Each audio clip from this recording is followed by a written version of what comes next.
किसी गांव में यदि 100 वोट है और वहां पर सपोज कीजिए कि 20 गो आदमी उठ गया चुनाव में, 20 गो मुखिया उठ गया, सब गांव में ऐसे खूब होता है, हर रिश्तेदार में से एक उठ जाता है। जितने ज्यादा लोग खड़ेंगे आराम से जीत जाएंगे। अगर सपोज कीजिए कि 2 लोग खड़े होते, इसमें 100 लोगों के वोट में 2 लोग खड़े होते, तो 51 वोट जो लाएगा ना उसी को क्या होगा, जीत मिलेगा है। और ये वोट काटने के लिए बड़ा सिंपल तरीका होता है।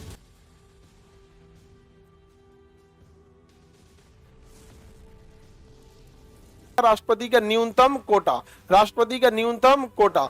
देखिए बाकी इलेक्शन में क्या होता है, जैसे मान के चलिए कहीं पे 100 उम्मीदवार खड़े, 100 वोट है, किसी गांव में कितना वोट है, 100 वोट है। अब किसी गांव में यदि 100 वोट है और वहां पर सपोज कीजिए कि 20 गो आदमी उठ गया चुनाव में, 20 गो मुखिया उठ गया, सब गांव में ऐसे खूब होता है, हर रिश्तेदार में से एक उठ जाता है। समझना है कि नहीं, उठ गया। यहाँ पे 20 आदमी अगर उठ जाता है सपोज कीजिए, तो एक आदमी को औसतन कितना वोट मिलेगा, हाँ 5। अब बताइए एक आदमी को कितना वोट पड़ा, 5। मान के चलिए कि किसी को 3 पड़ा, किसी को 5 पड़ा और किसी को 7 पड़ा, तो 7 वाला जीत जाएगा, 7 वाला जीत जाएगा। तो जितने ज्यादा उम्मीदवार इलेक्शन में खड़े होते हैं, जितने ज्यादा उम्मीदवार खड़े होते हैं, जीत का मार्जिन उतना इजी हो जाता है। जितने ज्यादा लोग खड़ेंगे आराम से जीत जाएंगे। अगर सपोज कीजिए कि 2 लोग खड़े होते, इसमें 100 लोगों के वोट में 2 लोग खड़े होते, तो 51 वोट जो लाएगा ना उसी को क्या होगा, जीत मिलेगा। तो उम्मीदवारों की संख्या जब बढ़ जाती है ना, तो बड़ा नॉर्मल वोट से भी आप जीत सकते हैं। और ये वोट काटने के लिए बड़ा सिंपल तरीका होता है, ये बड़ा लगाता है। अभी देखिएगा 2025 में बिहार में इलेक्शन होगा, और अगर कोई प्रत्याशी रहेगा, लगेगा कि जीतने वाला है, तो उसी जाति का 2 और खड़ा कर देगा कि 2-2,500 वोट काट दे। समझ में आएगी नहीं आ गया? तो ये सब इलेक्शन में बहुत होता है ये सब। तो राष्ट्रपति में क्या है कि ऐसा सिस्टम नहीं है। कहा गया है कि जैसे यहाँ पे देखिए, अगर 100 वोट है और 20 लोग खड़े हैं, तो औसतन एक को कितना वोट मिला, और अगर किसी को 7 वोट पा गया, जीत जाएगा कि नहीं जीत जाएगा, जीत जाएगा। राष्ट्रपति के इलेक्शन में ऐसा नहीं है। राष्ट्रपति के इलेक्शन में क्या कहता है कि देखिए, अगर 100 वोट है और मान के चलिए 5 उम्मीदवार है, कितने हैं, 5 उम्मीदवार है, इसको हटा दें, तो एग्जांपल के तौर पर बताया था।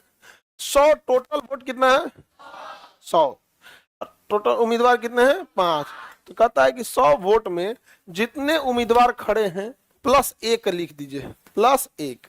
जैसे मानिए कि यहाँ 4 आदमी खड़े थे और 1 और जोड़ दीजिए, टोटल वोट बटा उम्मीदवार प्लस 1, टोटल वोट बटा उम्मीदवार प्लस 1, टोटल वोट बटा उम्मीदवार प्लस 1। बताइए कितना हो गया, कितना कितना हो गया, 20।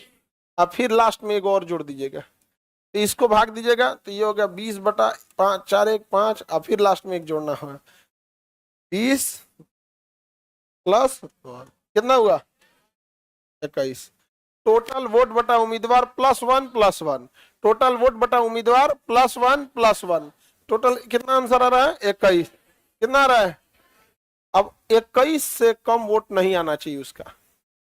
समझ में गया? जैसे मान के चलिए 4 आदमी खड़ा हो गया, यहाँ पे कितना आदमी खड़ा हो गया, 4 आदमी। समझ में? अब कई वोट जब ज्यादा लोग खड़े होते हैं ना, तो कम में वोट पे आदमी क्या कर सकता है, जीत सकता है।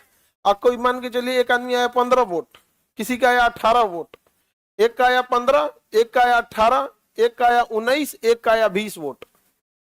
15 18 19 20। नॉर्मल इलेक्शन रहता तो 20 वाला जीत जाता, नॉर्मल इलेक्शन रहता तो 20 वाला जीत जाता, क्योंकि नॉर्मल इलेक्शन का रूल है, जो सब में सबसे ज्यादा पाया है वो क्या हो जाएगा, जीत जाएगा। समझ में आ गया कि नहीं आ गया? यहाँ नहीं जीत पाएगा, दोबारा इलेक्शन होगा, क्योंकि आपका उम्मीदवारों के बीच में सबसे ज्यादा तो रहना जरूरी है, लेकिन कट ऑफ भी पार करना जरूरी है। कट ऑफ का मतलब न्यूनतम कोटा, भैया इतना तो कम से कम लाओ, यानी आप भले सबसे ज्यादा हैं लेकिन न्यूनतम कोटा यानी 21, यहाँ के हिसाब से न्यूनतम कोटा कितना रहा है, 21। इससे ज्यादा आपको लेकर आना है। किसी को दिक्कत?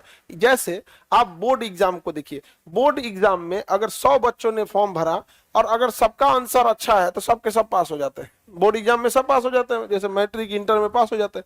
लेकिन जब आप आ जाते हैं कंपटीशन में, इससे बहस नहीं है कि आपका कितना अच्छा है, फिर आप एक कट ऑफ फिक्स कर दिया जाएगा कि इस कट ऑफ के ऊपर रहेंगे तभी आपका सिलेक्शन होगा।